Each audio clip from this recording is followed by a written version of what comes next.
Welcome to 60 Skills. Today's topic is regulation of sexual activity. Why is regulation of sexual activity important?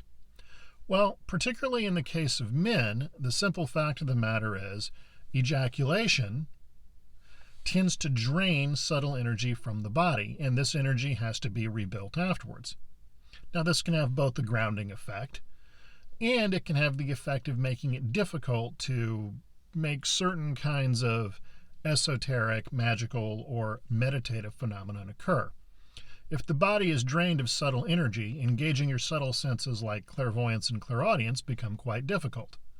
While it isn't much of an impediment to engaging in things like out-of-body projection, the simple fact of the matter is controlling where you're going under that set of circumstances can be fairly difficult.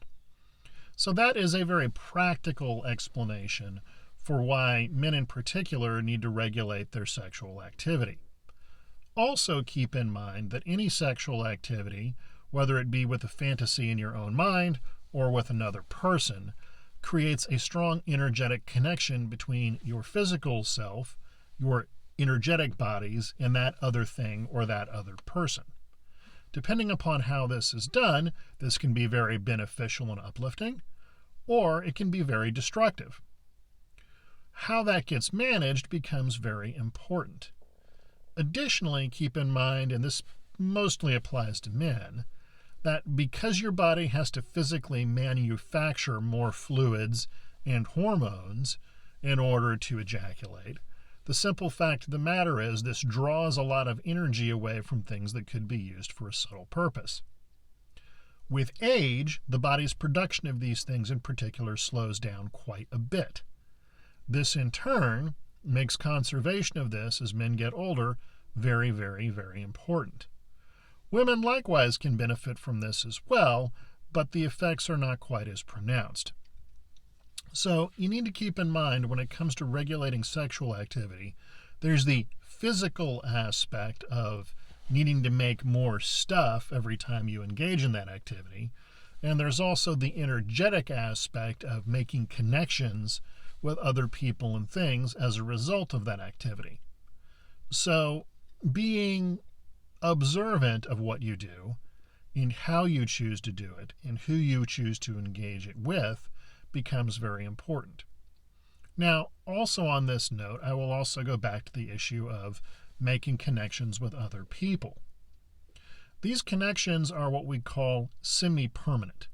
So they're not ultimately permanent if you wish to get rid of them, but they're extremely sticky. Also keep in mind that engaging in sexual activity has a very heavy energetic component in terms of the transference of energy, emotion, and sensation between you and the other person. For this reason, doing this unwisely or with people who would detract you from your chosen path in life, or if doing so under the influence of drugs and alcohol, tends to create a lot of problems for a practitioner over time. Because of this, most practitioners, particularly as they get older, become very circumspect with this kind of behavior and, quite frankly, very choosy. Simply put, esoteric practice favors long-term monogamy, simply because mixing your personal energy with lots of other people can be very distracting. Now, there are, of course, also other sex-based meditative practices. These are quite potent and can have a variety of side effects, most of which, to be honest with you, are generally negative. I've seen very few people utilize this technology over time without it being a detriment to their meditative practice. Finally, in response to a student's question about the nature of semen retention, and of course this happens to involve men, the simple fact of the matter is I can't give you a direct answer on that. This is highly variable regarding how much inner force a man has and his given age.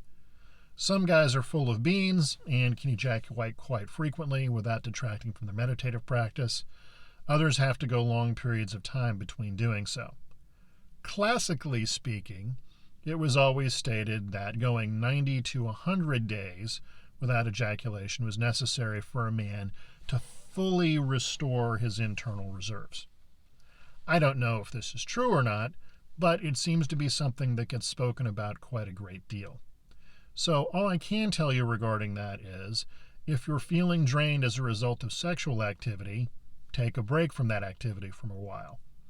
If you have lots of energy and you can engage in sexual activity and you still have lots of energy afterwards, then clearly you're doing something right.